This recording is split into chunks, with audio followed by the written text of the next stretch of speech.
Hello. So today what we're going to talk about are two-step equations and inequalities, right? So in the past, we've taken a look at what expressions are, right? And we're usually just simplifying it. It's a bunch of terms connected by pluses and minuses.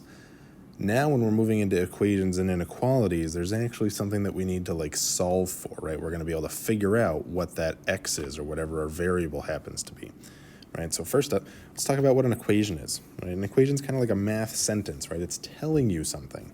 Right? And specifically, it's a math sentence that uses an equal sign, right?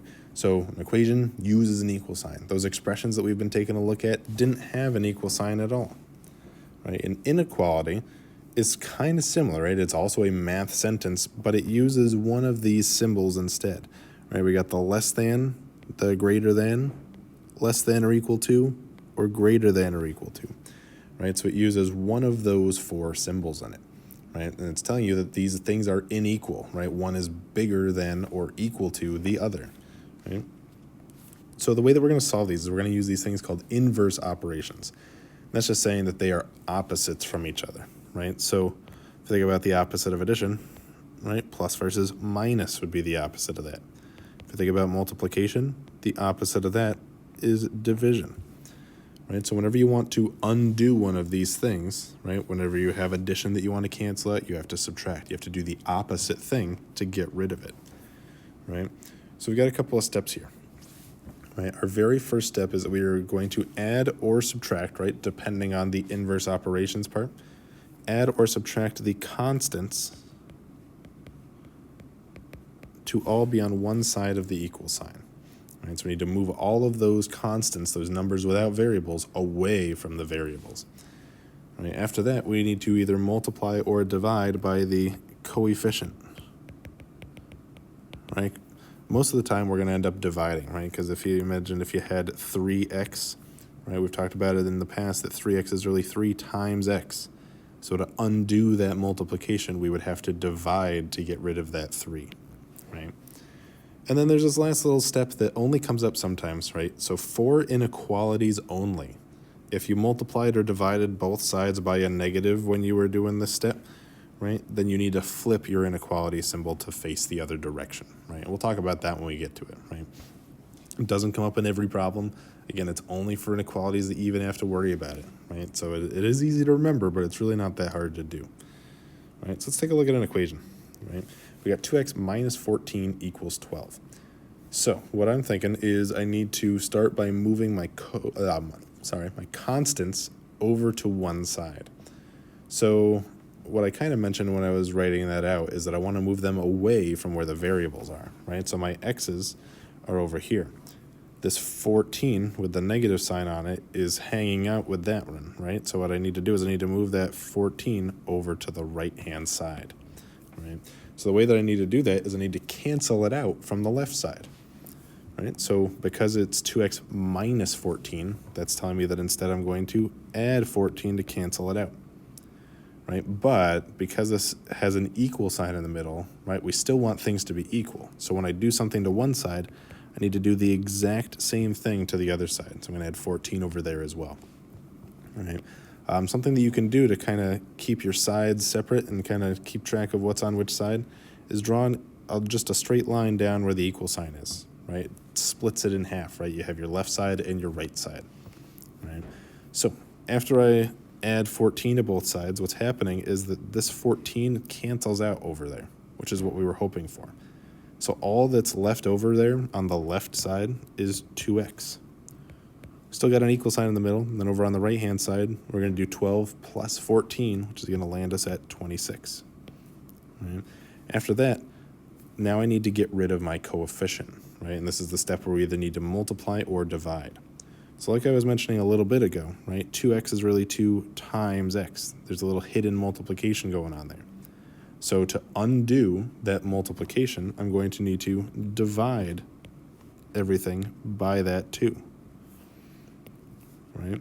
When we do that, what's going to happen is that those 2's on the left-hand side cancel each other out, right? Which is what we were hoping for, right? All that's left over is an x.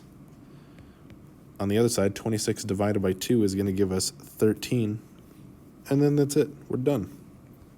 Right? So, two-step equations and inequalities, we did 2 steps, right? We added 14 to move it over. We divided by 2 to get rid of it, and then we found our answer.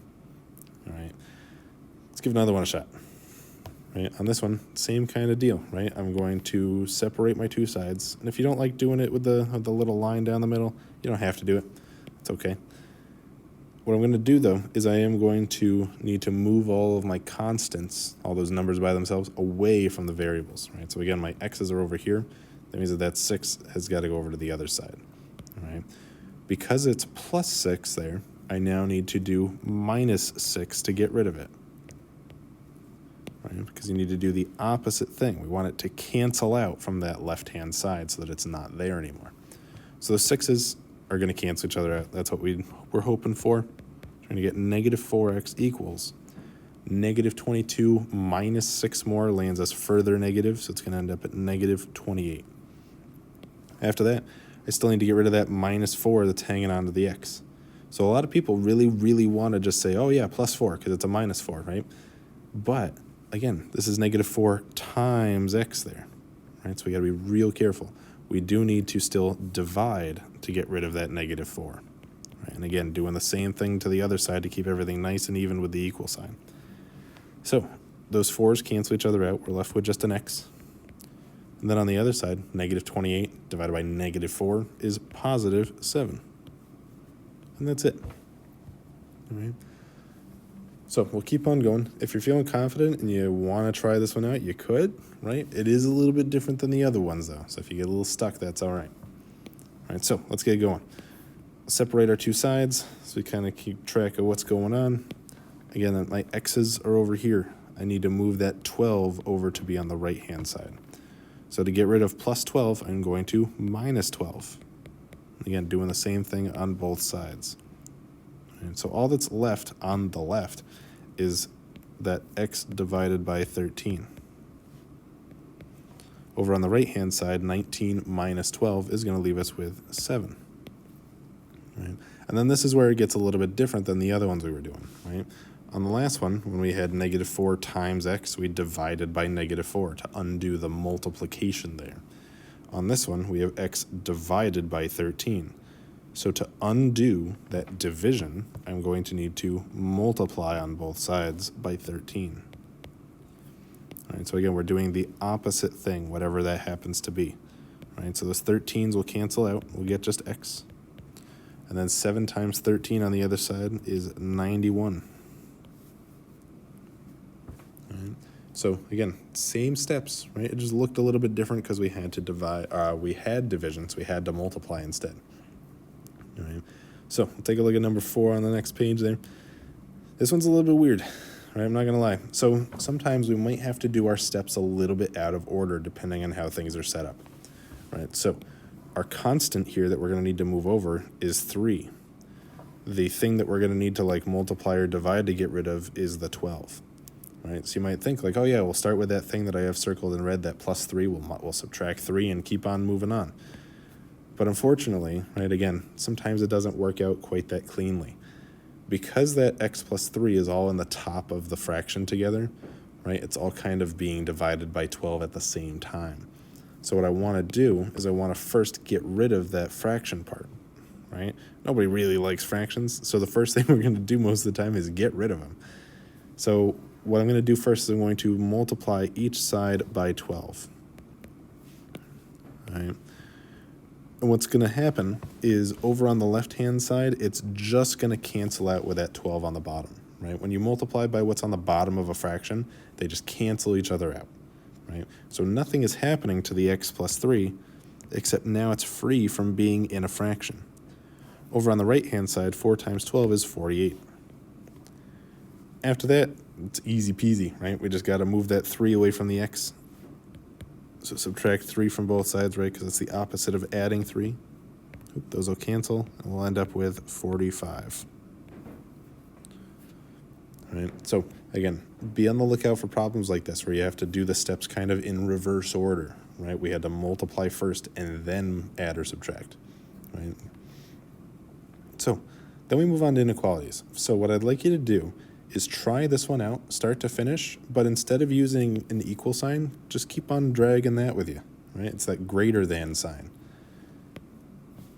Right, so hopefully you gave it a shot. If not, give it a go. It's not going to hurt, I promise. All we're going to do is the same thing we would if it was an equal sign. I'm going to move that 4 over by subtracting 4 from each side. Right. Those are going to cancel, and I'm just going to be left with 6x is greater than 24. I need to divide by 6 to get rid of that. So the 6's will cancel, and then x is greater than 4. Right? So if you gave it a shot and that's what you ended up with, that's exactly what you want to do. We're going to treat these the exact same way as an equal sign, except for when we have to maybe flip them at the end. All right? That's really going to be our only real difference here. All right, let's try another one out. So again, I'm going to kind of divide my sides up. Again, do it if you want to. Don't worry about it if you don't. I then need to move that 9, that minus 9, over to the right-hand side. So because it was minus, I'm going to add 9 to both sides. All right. When I do that, those 9's cancel. I get negative 3x is less than or equal to 48. Right. And then from here, I still need to get rid of that minus 3. And again, don't make that mistake. It's negative 3 times x. So we're going to need to divide to get rid of it. All right, so when we do that, those negative 3's cancel out. I get just an x. 48 divided by negative 3 is negative 16. And then, this is the first time that we have to worry about this. We just divided by a negative number on each side. Right? We divided by negative 3 on each side. So what that means is that when we're dealing with this inequality, I now need to flip my symbol to face the opposite direction. Right? I'll take out that center line so it's a little easier to see. So we went from less than or equal to, and we turned it into a greater than or equal to sign right in the middle there. Right? So that's something that we do not want to forget about. Right? Because what it's going to happen is it's going to actually talk about the entire other half of all the numbers that it might want to. Right? So, again, be on the lookout for that, but other than that, treat these just like equations with the equal sign. Right? What I'd like you to do is try out number 7. So pause here. Give it a go. It's kind of like one of the earlier ones we did, which you can flip back to if you need to. So hopefully you gave it a shot. Right? I'm going to run through it real quick. Separate my sides. I got to move that 12 over so it's away from where my x's are. All right, so the 12's cancel, and I get x over 5 is greater than or equal to 7. To get rid of that divided by 5 piece, I need to do the opposite, which is to multiply by 5. Right? When we multiply by 5 on each side, we're going to get that x is greater than or equal to 35. Right? And again, it's always a good habit to be in. Think about what did I multiply or divide by. In this case, we multiplied by a positive 5. So we don't have to flip our sign, so we're all set. So x is greater than 35, and we're done. Right? Let's keep on trucking. Right? Oh dear. If you want to give this one a shot and then check your work after, that's not a bad idea, just to see if you know what to do with these. Right? But if not, it's all right to follow along with what I'm doing. All right, so again, I'm going to separate my sides first. This x minus 9 is all collected on the top of this fraction. So the first thing I want to do is get rid of the fraction. So instead of having it all divided by 4, I need to multiply by 4 to get rid of it. All right, so when I do that, the 4's cancel. We're left with just x minus 9. Right? Remember that nothing happens to the top when we're doing that. Negative 8 times 4 is negative 32. And then after that, I just need to add 9 to each side. All right, so we're going to get the x is less than, what is that, negative 23. Right, and that's all we're really doing, right? Hopefully that seems all right so far. What I'd like you to do is try out number 9 as well. Right, it's pretty similar to some of the ones we've been doing, but pause here and give it a shot. Hopefully you did. If not, it's not going to hurt, I promise. I really do. What I'm going to do first is that I notice that my x's are over here. Right? This 12's in front of it, which is a little strange, right, compared to some of the other ones, but it's not really all that different. It's a positive 12, so I need to cancel out that positive 12. That's telling me that I'm going to need to subtract there. Right? And again, same thing on the other side. Right? Keep everything nice and even. After that, those 12s cancel out. We're left with x over 3. And then over on the other side, we have just regular old 3. After that, this is x divided by 3 over on the left. I'm going to multiply by 3 to help me get rid of that. All right, so we're going to have that x is less than or equal to 3 times 3, which is 9. And there we go. All right, so I'm going to keep on moving. We got a couple of word problems to talk about, and I don't want to have this video go on for actually forever. So, number 10 here. Sarah works at a zoo. She earns $10.80 per hour and is also paid $8 for meals and $3 for transportation. Last Saturday, she earned $83.90 in that paycheck. Want to write and solve an equation to determine how many hours she worked. Right, so there's a couple of key pieces that we're looking out for when we're doing word problems, right? Namely, right, and this might be a real shock, is that the numbers are usually important, right? She earns $10.80 per hour. She's paid $8 for meals, $3 for transportation, and last Saturday she earned $83.90, right?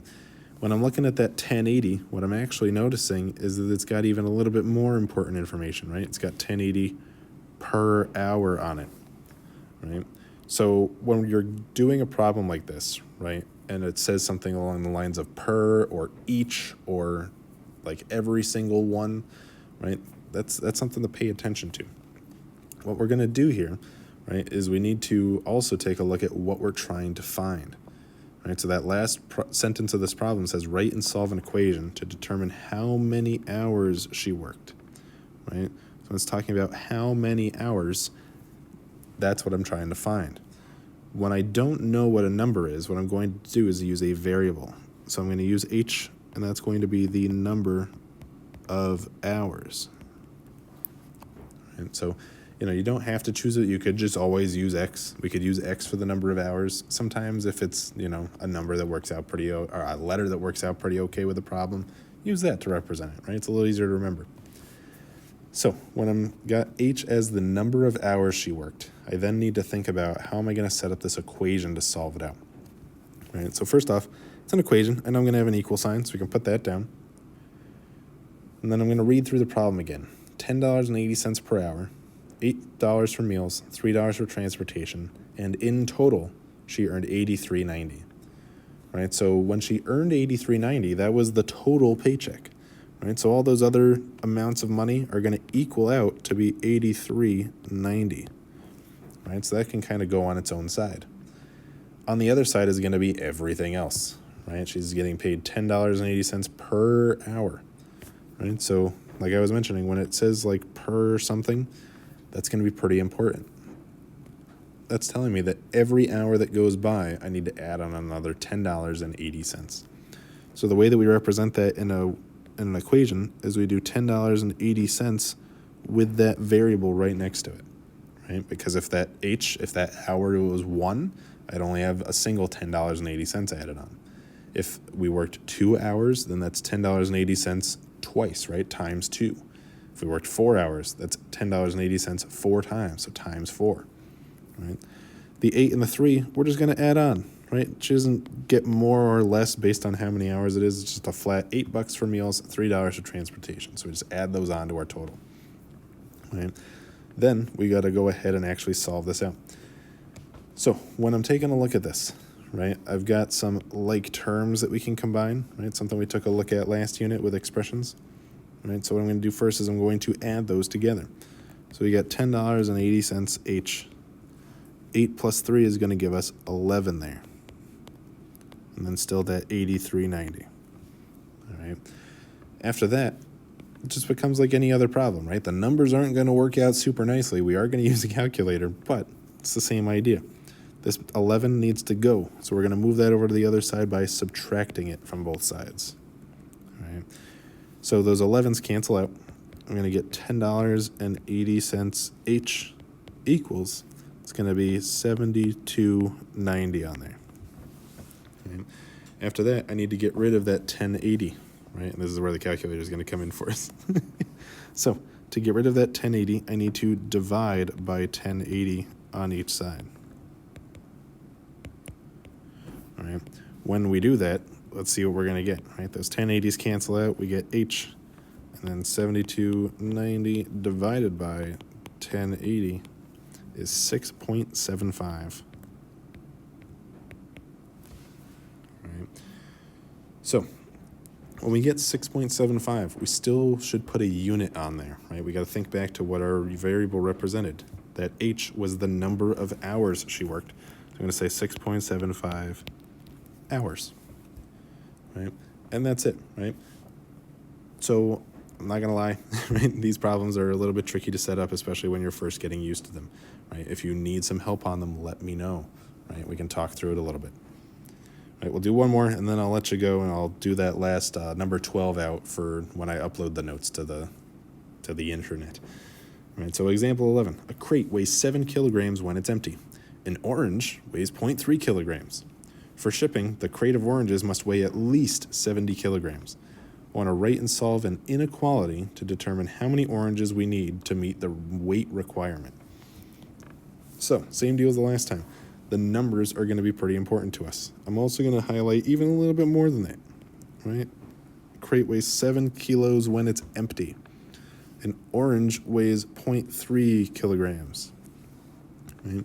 The crate of oranges must weigh at least 70 kilograms.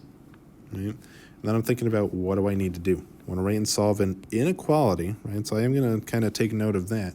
They don't want an equation, so I'm not going to have an equal sign. We want an inequality to determine how many oranges we need to meet that weight requirement. All right, so how many oranges is what I'm looking for, right? So just like on the last one, we need to set ourselves up with a variable, right? And it's going to be the number of oranges, right? But if I'm thinking about, what I want to use as a variable, I probably don't want to use O for oranges, right? Because it's going to look like a 0. Right, so this is a case where, just resort to using X, right? It's not going to hurt anything.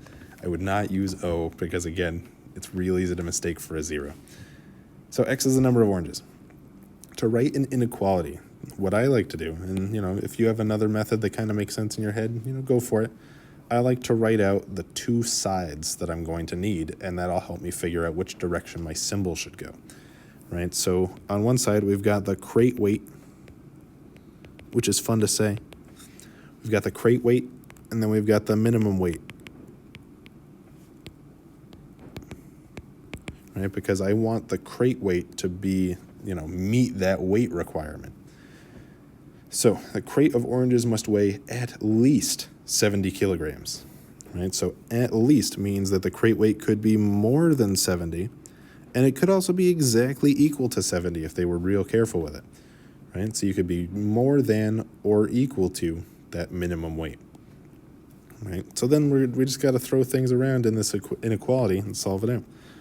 So I've got my sign, right? It's that greater than or equal to sign. That minimum weight is, what we were just kind of talking through, at least 70 kilograms. So that minimum weight is 70. Over on the other side, the crate weight, right? We got to think about what goes into that crate and like how much it weighs. So again, reading through the problem, a crate weighs 7 kilograms when it's empty. So before I even put a single orange in there, that crate is going to weigh 7 kilograms. All right, so that's on there. And then we're going to be adding in oranges. So I'm going to say plus. Each and every orange weighs 0.3 kilograms, right? So 0.3. And again, this is where a variable comes in. I want that 0.3 for each and every orange. So I'm going to put that X on there. Right? Because if I put in 1 orange, it's 0.3. If I put in 2 oranges, it's 0.6. If I put in 100 oranges, it's going to be 30. Right? And this is what we're going for. Right? Now we have this inequality. We can solve it out.